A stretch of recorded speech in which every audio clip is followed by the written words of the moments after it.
Isa sa mga pinakamadalas na pagkakamaling nagagawa natin ay yung nagmamahal tayo ng sobra na halos wala nang matira para sa ating sarili. Gasgas na pero marami talaga sa atin ang ginagawang mundo.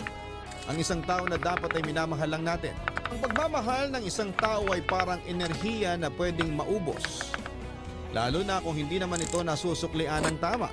At lahat tayo ay marunong mapagod kahit gaano pa natin kamahal ang isang tao. Binibigay natin ang lahat sa kanila hanggang sa maramdaman natin na nakakapagod na. Nakakapagod nang mas mahalin sila kesa sa ating sarili.